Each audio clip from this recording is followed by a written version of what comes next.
지금 이재명 정권이 이제 어제부터 들어서서요. 당장 법적으로 지금 사법부를 마비시켜서 자신의 재판을 면소받거나 아니면 공소 제기를 취소시켜버리고 또 무효화하는 방법, 또 재판을 중단하는 방법, 이런 것들을 법안으로 지금 밀어붙이고 있다. 그래서 어제 국민의힘의 김용태 비대위원장이 이재명 면전에서 그런 부분을 지적을 했습니다.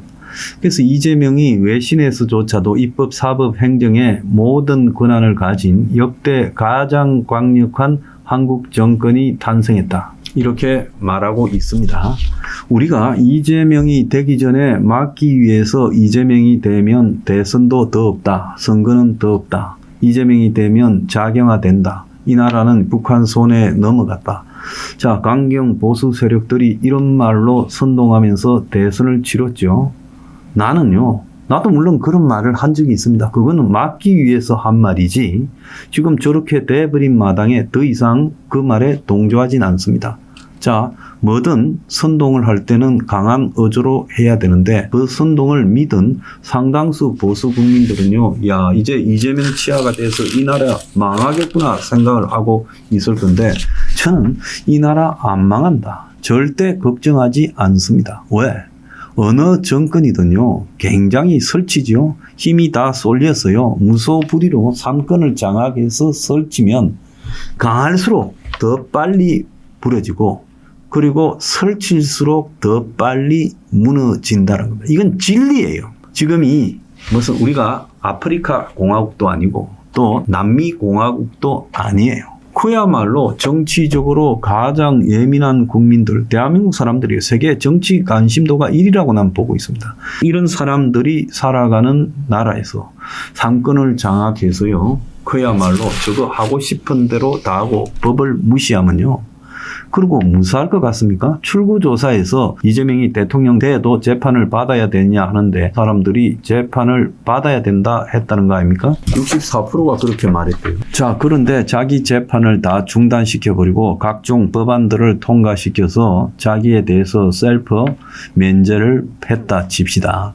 정권 초장부터 아마 6월 달에 지금 공직선거법 관련 재판이 6월 18일 날 있죠. 6월 달부터 그 문제에 부딪힐 거예요. 그러면요, 초장부터 이재명 정권이 그야말로 험많은 자신의 죄를 덮어버리기 위해서 온갖 법안을 통과시키면서 상권 분립 체계를 마비시키고 대법관을 30명이나 임명해서 대법원을 장악하려고 한다 될 거 아닙니까? 그래서 물려붙이는 방탄법이 재판중지법, 형사소송법 개정안, 이재명 면소법, 그것은 선거법 개정안. 그래서 이 선거법이 지금 가장 유력하게 유죄 취지로 파기환송되어서 6월 18일 날 재판이 열리는데, 자, 이 문제가 선거법 개정안이 통과되어 버리면 사후에 만들어진 법에 의해서 이전에 저질러진 이재명의 선거법 위반죄를 면소해버리겠다는 거 아니겠습니까? 그 다음에 사심제 도입해서 헌법재판소가 최종 사심이 되도록 하겠다. 또 조이대 특검법을 만들어서 대법원이 이재명의 선거법 관련해서 판결하는 과정을 수사하겠다. 지금 이런 이야기를 하고 있습니다. 그런데 이럴수록요, 무너지는 속도가 매우 빨라질 거다. 처음에는 보고 있겠죠. 그렇지만은 어느 순간부터 이것은 이제 국민들이 확신을 갖게 만들 거다라고 보고 있습니다. 지금 이재명은요, 자기 앞에 안보, 경제 두 가지 엄청난 위기를 맞이하고 있어요. 솔직히 말하면 어지간한 사람이 오더라도 정말 사심 없이 진짜 한국에서 판단을 잘하고 능력 있는 사람을 뽑아갖고 맨발을 갖추어도요, 이거 대체하기 어려워요. 그런데 이재명 정권의 초기 지금 주요 보직 인사를 보면 색깔이 같은 사람들을 등용하는 거 아닙니까? 자기가 믿는 가장 편한 사람들을 앉히고 있죠. 나머지 관직에 대해서도 그렇게 할 겁니다. 그래서 자타공인하는 중립형 능력 있는 인물을 등용을 안 할 거라고 좀 보고 있어요. 그렇게 되면 어떤 일이 벌어질 거냐? 안보나 경제 위기에 자기들만의 집단 사고에 빠져서 확정 편향적 오판을 할 가능성이 커집니다. 과거에 노무현 정권도 대미관계에서 그러했고요. 또 문재인 정권도 그랬습니다.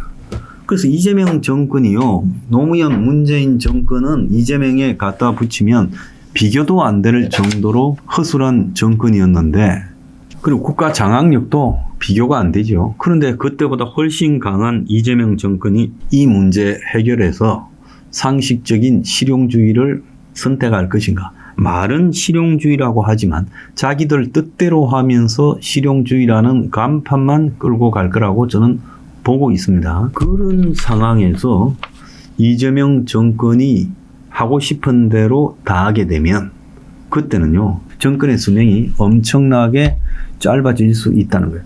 이재명 현 대통령은 윤석열 대통령 부부에 대해서 경멸을 하고 있을 거라고 봅니다. 아마 사법 처리도 강하게 할 거라고 추정되고 있어요. 그런데 실상으로 미워하면서 닮는다고 이재명은 윤석열과 비슷한 측면이 많이 있다라고 저는 보고 있습니다.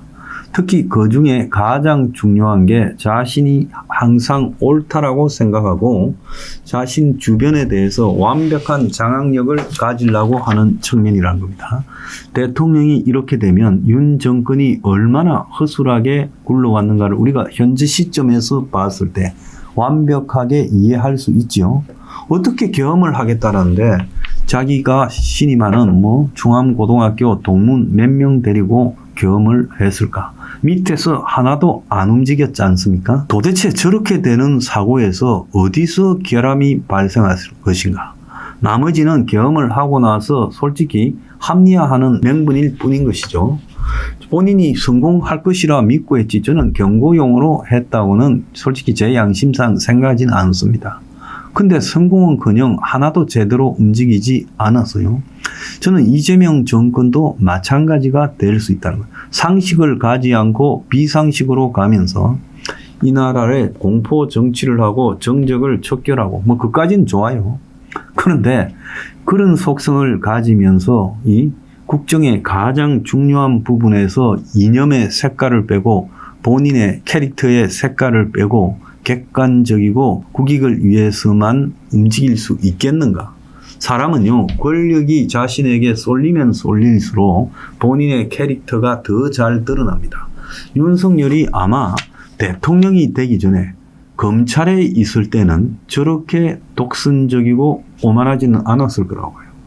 사람 좋은 사람으로 꼽혔고 옛날에 고시 공부할 때는 주변을 두루 챙기는 사람이었다. 이런 이야기도 많았지요. 힘이 실리면 실릴수록 자기 내면에 있는 어떤 특질들이 특정한 방향으로 쏟아 나오기 마련인 거예요. 이재명도 마찬가지입니다. 본인이 대통령이 되기 전에 자기가 가진 어떤 캐릭터, 당 장악을 과정에서 잘 보였죠. 세상에 지금 70년도 넘은 저 민주당을 저렇게 완벽하게 장악해버리고 당내 정적이 한 명도 없고 전부요 충성파로만 구성하는 그 능력도 저는 대단하다고 보는데요. 그 과정에는 따지고 보면 성남시 장악에서부터 그런 속성이 드러났고 경기도에서 그러다가 당에서 그러고 근데 가면 갈수록 그런 성향이 점점 강하게 드러나죠. 이제 대통령이 됐으니까 더 강하게 드러날 수밖에 없다는 거예요. 나는 이 문제가 생기더라도 다 해결할 수 있다. 내가 한 일은 실수가 없었다. 대장동도 다 빠져나왔고 수많은 나에 대한 사법 리스크도 다 빠져나왔다. 그리고 나를 죽이려고 하는 수많은 사람들이 적어가 죽었다. 대통령도 나를 죽이려고 했지만 검찰도 나를 죽이려고 했지만 죽이지 못했다. 과거에 노무현 정권에서요 그런 속성이 강했습니다. 지지율이 형편없이 한 자릿수까지 떨어졌다가 정몽준과 단일화해서 마지막에 극적인 단일화 번복이 있었지만은 이해창에게 이겼고 또 정권 초에 정권 잡고 막 설치다가 탄핵을 당했지만 그 탄핵에서도 또 살아서 돌아왔습니다. 그래서 나는 불사조다 이런 생각을 했지요. 불사조는커녕 그로부터 1, 2년 뒤에 정권이 스스로 고립되기 시작했고 열린 우리당은 해체되다시피 하고 국회의원은 다 도망을 갔습니다. 그래서 제가 자주 하는 운수 총량의 법칙이라는 게 있습니다. 이재명 대통령은 운수가 굉장히 좋았어요. 그렇지 않습니까? 저렇게 운수가 좋은 사람, 온갖 일이 닥쳐도 다 해결되고 사람들이 갑자기 죽고 이러면서 다 해결해 왔잖아요. 근데 운수가 굉장히 초장에 좋았으면 나중에 말년에 끝발이 없어지고 허당이 될 수 있어요. 그래서 저는 운수 총량의 법칙을 믿어요. 그런 사람은 말년에 운이 좀 좋을 거라고 기대합니다. 그런데 초장에 엄청난 운들이 있던 사람은 말년에 안 좋았어요. 노무현 전 대통령도 그랬죠. 그 참 대통령으로서 정말 있어서는 안 될 불행한 일이 생긴 거 아닙니까? 그래서 제가 이재명 정권이요, 자신이 해오던 것과 전혀 반대로 안 가고 자신의 숨겨진 속성을 이렇게 감추지 못하고 강하게 드러낼 때 이솝 우화에 이 정갈과 개구리 이야기가 있죠. 이 이야기는 굉장히 상징적인 겁니다. 개구리가 강을 건너려니까 옆에 있던 정갈이 나는 헤엄을 못 치니까 네 등에 좀 타고 가자 이렇게 말했어요. 그러니까 개구리가 네가 내 등에 타고 가다가 나를 물어버리면 나는 죽지 않냐. 그러니까 정갈이 그러면 나도 빠져 죽는다. 그럴 리가 있겠냐. 그래서 이제 둘이가 친구가 되어서 개구리가 정갈을 등에 업고 헤엄을 쳐서 강을 건넙니다. 강이 거의 다 건너니까 정갈이 좋다고 와 하고 함성을 지르다가 개구리 등을 찔렀어요. 그래서 개구리도 죽고 정갈도 죽었다. 그 이야기 아니겠습니까? 이 이야기의 교훈이 뭐라고 생각하십니까? 저는 이 이야기의 교훈은요, 사람은 천성을 감추기가 그만큼 어렵다. 타고난 천성, born to be native, 이거는요 굉장히 지금 감추기 어렵다는 겁니다. 근데 이것은요 무소불위의 권력 상황이 되었을 때 극명하게 드러나는 거예요. 히틀러가 온갖 억눌린 삶을 살아가다가 나중에 본인의 손에 권력이 들어왔을 때 통제를 하지 못하면서 끝까지 가버리지 않았습니까? 그래서 이재명 정권이 강하면 강할수록 빨리 부러질 수밖에 없다.